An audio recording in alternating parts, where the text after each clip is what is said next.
Alors, je veux comparer des fractions. Ici, j'ai 3 quarts et 2 quarts. Elles ont le même dénominateur. Donc, ça veut dire qu'il y a 4 parts dans l'unité, 4 parts égales. Donc, je découpe mes gâteaux en 4 parts égales.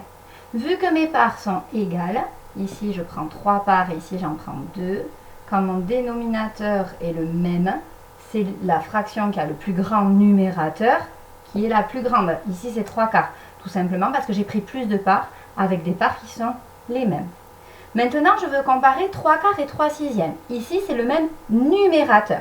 Ça veut dire que je prends autant de parts. Mais attention, je n'ai pas autant de parts dans l'unité. Ça veut dire que mes parts ne sont pas équivalentes. Ici, j'ai découpé mon gâteau en 4 et ici, je vais le découper en 6. D'accord? Donc, ici, on voit qu'on a des parts. C'est pas très bien fait.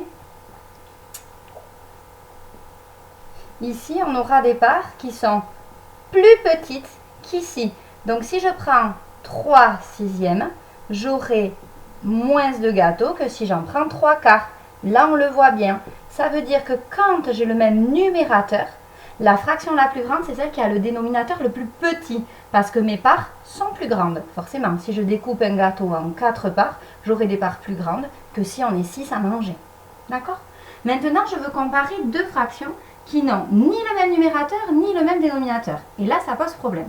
Il faut que j'essaye de reprendre la vidéo, vous pouvez la regarder, sur les équivalences de fractions. Il faut d'abord que je trouve une fraction équivalente. Donc, je cherche dans la table de 3 quelque chose qui se rapproche de 7. Mais j'ai 3 fois 2, mais ça fait 6. Donc, je ne peux pas avoir le même numérateur.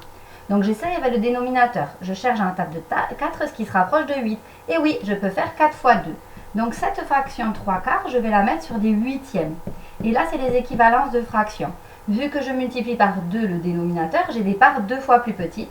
Donc, je vais en prendre 2 fois plus pour avoir une égalité ici. Donc, je fais 3 fois 2, ça fait 6. Donc, 3 quarts, c'est la même chose que 6 huitièmes. Et maintenant, je reviens à la situation qui est ici. J'ai le même dénominateur, mais pas le même numérateur. La fraction la plus grande, c'est celle qui a le numérateur le plus grand. Je vous fais le partage des gâteaux pour que vous y voyez plus clair. Je découpe mon unité en 8 dans les deux cas. Ici, je prends 1, 2, 3, 4, 5, 6, 7 parts. Ici, j'en prends 1, 2, 3, 4, 5, 6. On voit bien qu'ici, j'ai une part de plus.